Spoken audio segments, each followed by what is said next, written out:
Bonjour à tous. Ils peuvent être orientés, impulsés, parfois cadrés par les acteurs. La nécessité d'être au rendez-vous des initiatives, des projets, des expérimentations. Jean-Jacques Coiplet, directeur général de l'Agence régionale de santé de Pays de la Loire.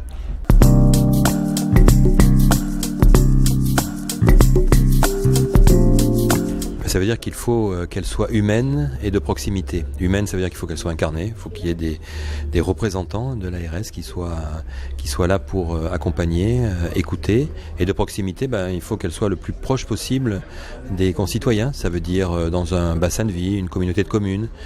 Bref, que la santé soit incarnée au sens noble du terme.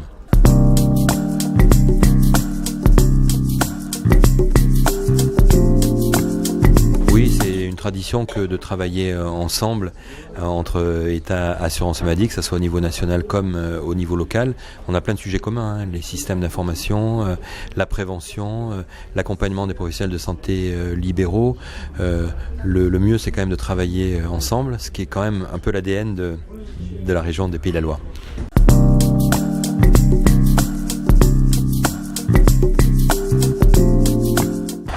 Mais il faut que les ARS elles soient facilitatrices et en accompagnement. Ça veut dire qu'il faut qu'elles soient à l'écoute des projets et des territoires parce que c'est là que les choses se passent.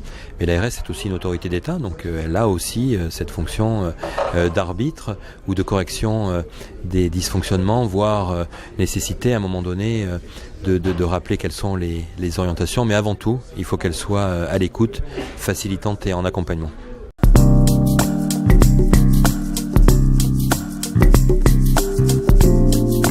On sait toujours que entre les besoins et les moyens, il y a un gap, mais veillons déjà à ce que nos moyens soient bien utilisés, soient efficients, soient pas redondants. Au fond, si on arrive sur un territoire donné à avoir la vision d'ensemble des parcours, de la prévention aux soins, à l'accompagnement médico-social, quels que soient les offreurs de santé, on peut peut-être déjà veiller à faire en sorte que les moyens qui sont alloués, qui sont parfois très importants, sont bien utilisés.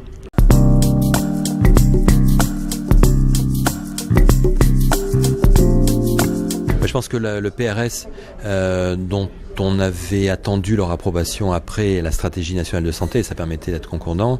Finalement, les PRS sont un levier de la stratégie de transformation du système de santé, de Ma Santé 2022, parce que finalement, c'est Ma Santé 2022 dans chacun des territoires. Et à l'inverse, Ma Santé 2022 est aussi un levier pour les PRS, parce qu'il y a beaucoup d'actions, des financements, des orientations qui peuvent non pas changer les projets régionaux de santé, mais les guider vers le bon cap qui est le décloisonnement, le territoire et la capacité à porter ensemble des projets. Ensemble, ça veut dire au-delà même des acteurs de santé, mais aussi en y associant des collectivités locales, les usagers et les services de l'État, de l'assurance maladie, bref, toutes celles et tous ceux qui à un moment donné, et c'est de la vie de tous les jours, du quotidien, sont concernés par la santé.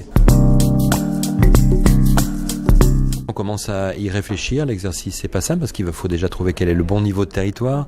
Est-ce que c'est le département? Est-ce que c'est l'infra-département? En tout cas, ce que nous allons veiller, c'est de à la fois permettre les initiatives de terrain, tout en veillant à ce qu'on ait une approche aussi un peu macro et normale au niveau régional. Donc c'est cet équilibre entre laissons vivre les territoires, tout en veillant à ce qu'il y ait une cohérence que nous allons mener, mais on ne le fera pas seul, on le fera en co-construction avec tous nos partenaires de santé.